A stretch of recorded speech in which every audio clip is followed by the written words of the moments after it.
Bonjour et bienvenue dans l'écharpe 2026, le podcast qui laisse la parole à celles et ceux qui se lancent dans la bataille des municipales 2026 en pays catalan. Qu'il s'agisse d'un maire candidat à sa propre réélection ou d'un nouveau candidat décidé à s'engager pour sa ville de cœur, pour sa commune, l'écharpe 2026 leur laisse la parole en toute neutralité. On s'intéresse ici, vous le savez, au profil et au projet. Et aujourd'hui, j'ai le plaisir de recevoir Aurélie Escoda, elle est candidate à Corneilla-la-Rivière avec sa liste Cap Corneilla. Bonjour Aurélie. Bonjour Loïc. Alors Corneilla-la-Rivière, coup de foudre récent, amour d'enfance. Amour d'enfance, amour de toujours. Je suis originaire de Corneilla-la-Rivière, Ouais. née à Corneilla, enfin à Perpignan, mais voilà, je vivais sur Corneilla. Je suis partie à l'âge de 5 ans, mais ma famille est originaire du village. Donc j'ai toujours gardé un lien et une attache Ouais, particulière. vos parents vous ont fait partir. Parce qu'à Voilà, 5 ans, voilà. j'imagine, on part pas toute Oui, seule. oui, c'est ça. Forcée de partir de sur mes parents, qui ne sont pas allés loin, hein, mais voilà. Et quand j'ai pu revenir sur le village, enfin quand je suis partie de chez mes parents, du coup, je suis revenue au village, j'avais 20-21 ans à peu près. Et j'ai construit ma vie à mon tour dans cette commune.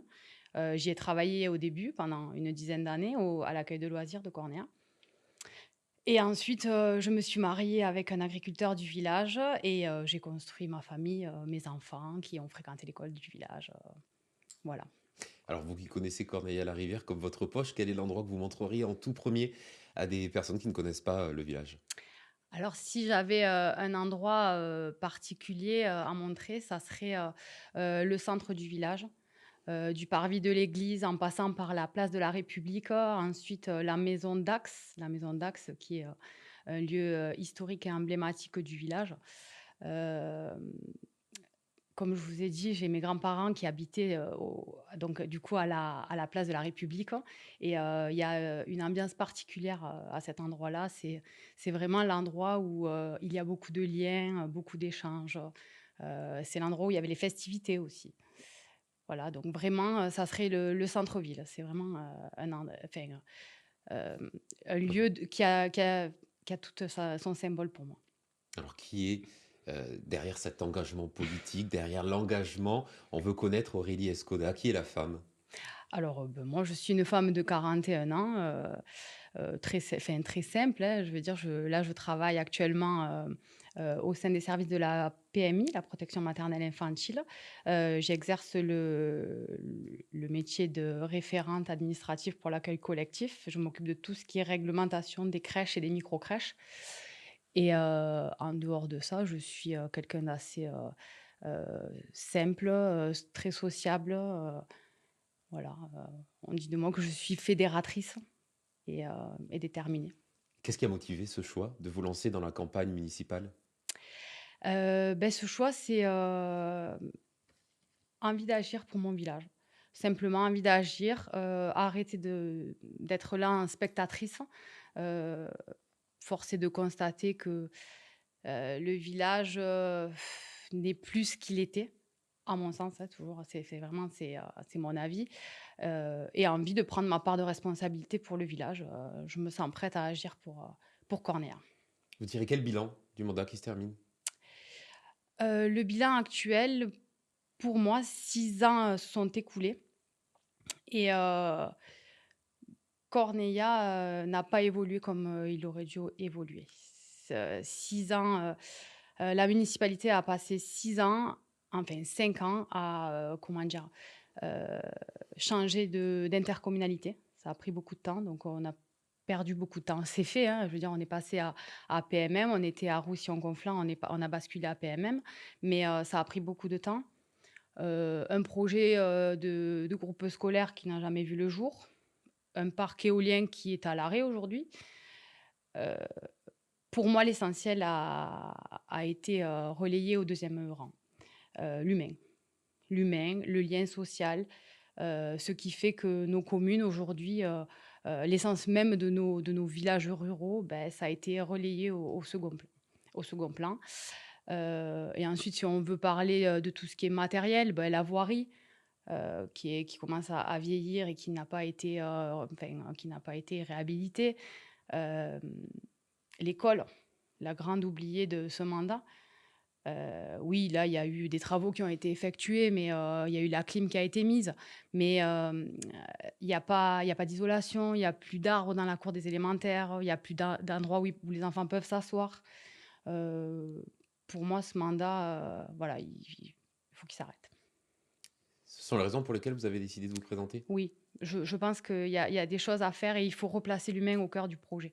Vraiment, l'humain, les enfants, les seniors, vraiment l'humain quoi, vraiment, sincèrement, je pense qu'avec mon équipe, nous avons, les qualités humaines, pour pouvoir recréer un vivre ensemble. On va parler à présent de votre projet 2026-2032. Alors, c'est 7 ans de mandat à venir peut-être pour vous. Quelles sont les grandes lignes de votre projet et les priorités? Alors, on a identifié 3 grandes lignes. Donc la première, ça serait, pour nous, réinvestir le centre du village. Là, actuellement, le centre du village, on a un épicier. Heureusement qu'il est là parce que c'est, un peu l'endroit où tout le monde peut se retrouver, tous les jours, hein, finalement, parce que, c'est le seul endroit, qui vit vraiment au village. Donc réinvestir de quelle manière? Donc pour reparler de cette maison d'axe qui est en face, la mairie, on souhaite y faire un centre civique. Centre civique, donc un foyer pour les aînés qui accueillerait, les seniors, en journée, pour, des jeux, peut-être partager des moments de convivialité, des repas, des choses comme ça. Un endroit pour les jeunes, une salle, c'est une grande bâtisse, hein, donc une salle pour les jeunes, une salle pour les associations, un espace dédié à la culture et notre espace dédié aux démarches administratives. Ensuite, toujours, pour réinvestir ce centre-ville, des commerces. Donc l'idée, ça serait de faire, des commerces partagés. On est conscient que c'est difficile à Corneilla d'implanter un boucher tous les jours. Donc l'idée, ça serait d'avoir des locaux partagés, par exemple 2 jours par semaine, un boucher, 2 autres jours, un poissonnier. Et ensuite, il y aurait, un autre espace, pareil, commerce partagé entre, des personnes qui veulent, vendre des vêtements. Enfin, il y a des personnes qui vendent des vêtements en ligne, donc elles pourraient venir, se mettre, pendant 2 jours sur cet espace-là. Pareil pour des créations, de bijoux ou autres et une boulangerie. Une boulangerie au centre du village et un parking pour pouvoir, accueillir tous ces gens-là, quoi, enfin qui viendront acheter et faire leurs courses. Le deuxième axe, ça serait, améliorer le cadre de vie, donc sécurité, embellir le cadre de vie, végétaliser nos rues, l'école toujours, gros chantier sur l'école. Hem voilà, tout ce qui est incivilité, voilà, améliorer le cadre de vie, il y a du travail. Et la troisième priorité, ce sera, l'attractivité autre que le village. Renforcer l'attractivité et parce qu'il y a plein d'endroits dans le village qui peuvent être, utilisés à ces fins-là. Donc notamment le cabinet médical, heu, où les parkings sont communaux et alors le devant très bien bitumé, mais l'arrière n'est pas bitumé et il n'est pas accessible à toutes les personnes, notamment les personnes à mobilité réduite qui ne peuvent pas aller, au centre médical, par l'arrière. Autre chose, l'espace force aréal. Alors, les Cornéanais sauront de quel endroit je parle. On voudrait, rajouter un parc pour les tout petits, des aires de jeu, vraiment dédiées à la petite enfance. Créer un petit espace gourmand, on va dire, où les mamans pourraient, autour de ce parc, échanger, et peut-être venir prendre, un café, une crêpe, des moments de convivialité, à cet endroit-là et ensuite relier, donc tout cet espace au parcours de santé qui est juste derrière par une passerelle. Voici nos 3 grands axes, pour, 2026-2032. Voilà. Alors, si les Cornellanais, les Cornellanaises vous confient l'écharpe, quel serait le changement le plus visible à la fin de votre mandat? Alors je souhaite que le changement qu'on puisse voir, c'est ce lien qui a été recréé, ce vivre ensemble, réinstauré un petit peu et surtout, que le cadre de vie soit embelli, que les Cornéanais n'aillent pas chercher ailleurs ce qu'ils peuvent trouver à Cornéa. Et ensuite, ce que j'aimerais, enfin, voilà, notre but serait que, les élus et les administrés travaillent main dans la main, pour des projets, concrets. Aurélie, avant de se quitter, la tradition, 20 secondes pour vous adresser aux personnes qui voteront, peut-être pour vous, les 15 et 22 mars prochains. Cette caméra, le mot de la fin pour vous, 20 secondes. Chers Cornéllanais, chères Cornéllanaises, nous comptons sur vous, nous avons besoin de vous. Cap Cornéa a une vision concrète de l'avenir du village. Le cap que nous nous fixons place l'humain au cœur de tous les projets. Donc, chers amis, chers collègues, chers voisins, on compte sur vous. Ensemble, donnons un cap à Cornéa.